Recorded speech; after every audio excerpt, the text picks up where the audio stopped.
wife in the process. Right? Basically, right now, conventional deals are dead to me. I mean, when I started in this business, I looked on the MLS, I looked for properties that I thought I wanted to buy, I bid on them, and I bid on them, and I went around and made a bunch of low-ball offers. And I'm saying now that I think that strategy is dead. And if you're doing that, you want to, like, you know, listen to some alternate ideas that I'll share with you tonight. So, a lot of agents, when a property is for sale by an agent, you know, I can't do a lot of things other than just give them an offer. And I'm an investor, so I got to give them a low offer. So I'm basically, look, I'm an agent and I love agents, but they tend to be roadblocks in a lot of the kind of deals that I'm trying to do today.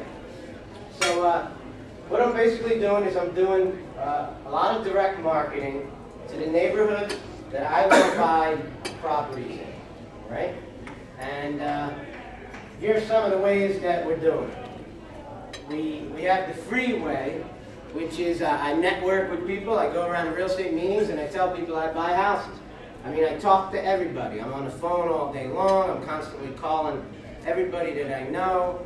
I'm telling them that I'm out looking for properties, that I'm well financed, that I'm buying. I'm looking all over the internet, and I'm not talking about the MLS so much. I mean, I looked at the MLS a lot over the winter, mostly because it was snowing every other day, and I couldn't get the hell out of the house, so I scoured there pretty thoroughly. But there's tons of websites, you know, auction.com, Craigslist, there's FSBOs all over the place where you can find deals, and so I'm spending a lot of time doing that. One of the things that Jeremy and I call driving for dollars.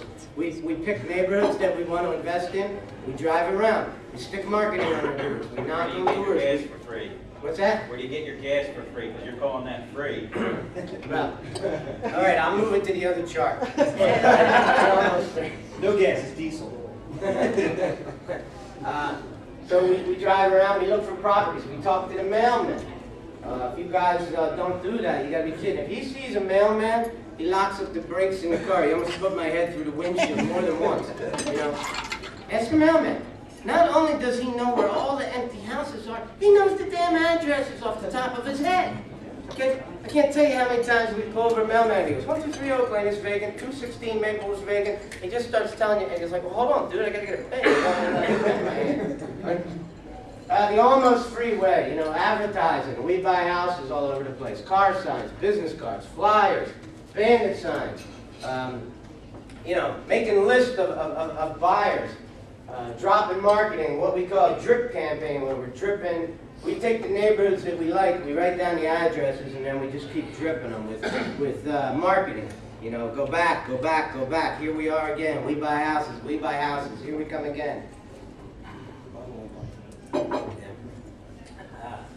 Okay, so you're dealing directly with the sellers with this kind of strategy. You're direct marketing to the sellers. So what do you do now when one of them calls you? They call your marketing. It's simple. You sit down with them, you start asking them some questions. Good salespeople ask questions. Ask questions and information will come out of their mouths and you can figure out what you want to do. Do you have a mortgage on the house? No. Free and clear house. Well, automatically you got yourself some kind of seller financed opportunity. And, you know, one of the things that Jeremy does probably better than anybody I ever met is your price, my terms, okay? He'll tell you right now, he'll give you $1 million for whatever house you're living in right now. Let's just say that your house could be rented out for $2,000 a month. Well, Jeremy will give you $1 million for it. He will. He's going to give you no money down. It's going to be 0% interest. He's going to pay you $1,000 a month for 1,000 months. It's going to take him 83 years to pay off that loan. Okay?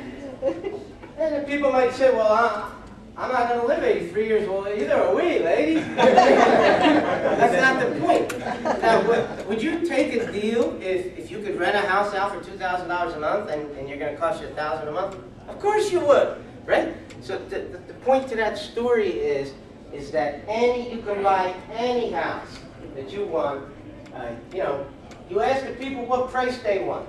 And then a lot of landlords or a lot of real estate investors think, well, that's too high, that's too high. No, it's not too high. It's perfect.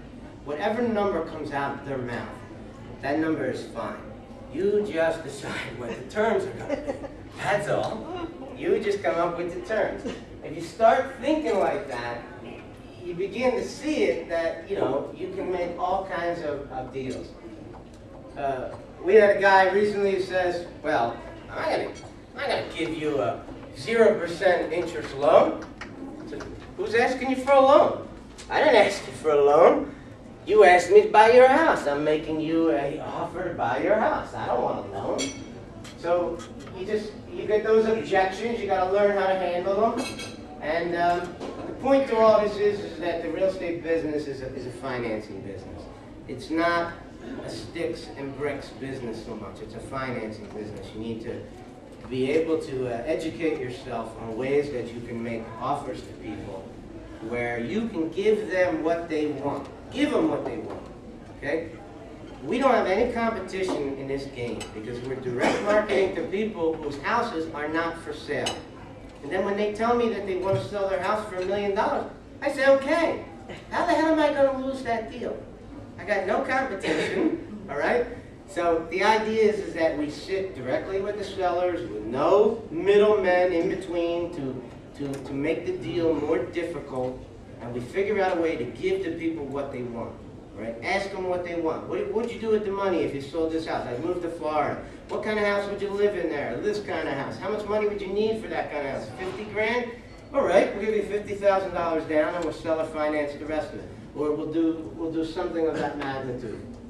Okay, so you know, if it's a bank-owned property, which of course there's tons of them out there right now, what we do with those, we're still going out and doing lowball offers on properties like that. We take our private money that we've got lined up and we throw it to make lowball offers on bank-owned properties until we get them, just like you guys are probably doing. If they have an existing loan, we're doing a subject to. We can't get financing. We've got too many properties. I'm sure everybody in this room, or a lot of you, have that same problem. So taking over existing financing, keeping the existing financing in place is key.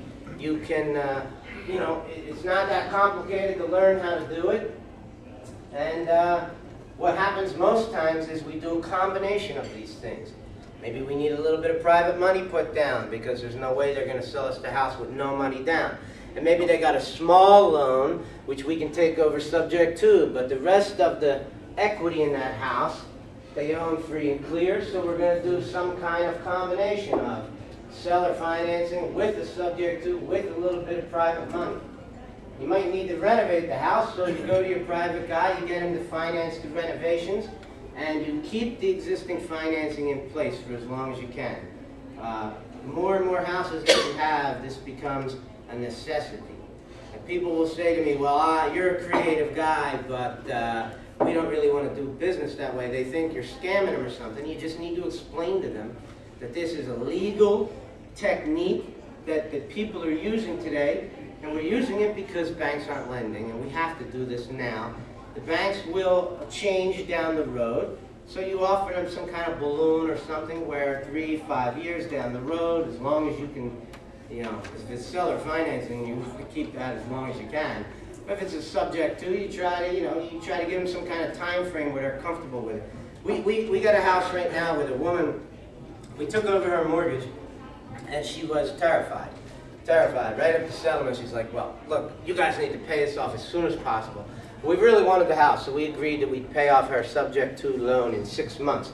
But from the day of settlement to the 6-month period, she started seeing that we were paying her mortgage. And she got more and more comfortable with it when she saw us putting money into the house to renovate it. And then she started to recognize that as we paid her mortgage, which is in her name, her credit was improving. So all of a sudden she realized, like, geez, not only does this guys give me some cash, which she desperately needed, but we're actually repairing her credit for her in the process. Now she's telling us, please don't pay off that subject to mortgage. Okay? So we get a lot of objections with the subject to, but as people begin to learn about it, you know, it's terrific.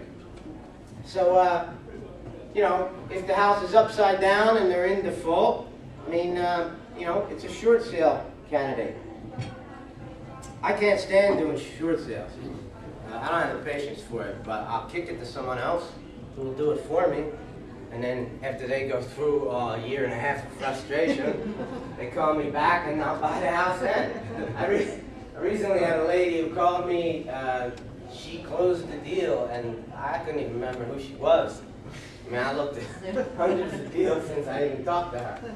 But another thing that Jeremy does a lot more than I do is, you know, if you're not sure what could be done with a house, if it doesn't fit any one particular mold, you know, maybe you could do some kind of option with it.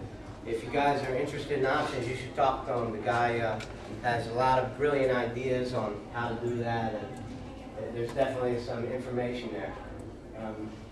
I go to sheriff sales a lot, but mostly just for information.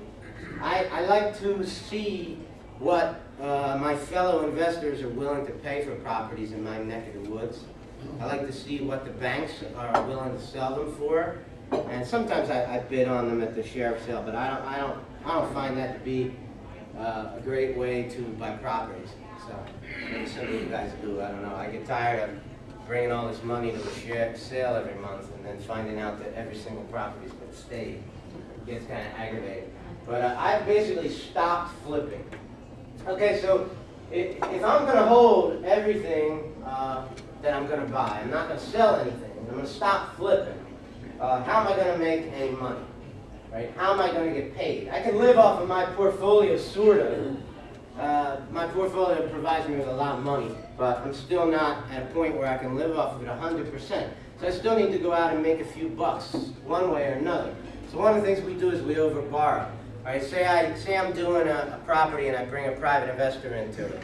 I simply explain to that private investor, hey man, you know, I don't have a job, okay? You know, but I do have a kid and he eats. So I do need some money. So if the deal is a strong deal,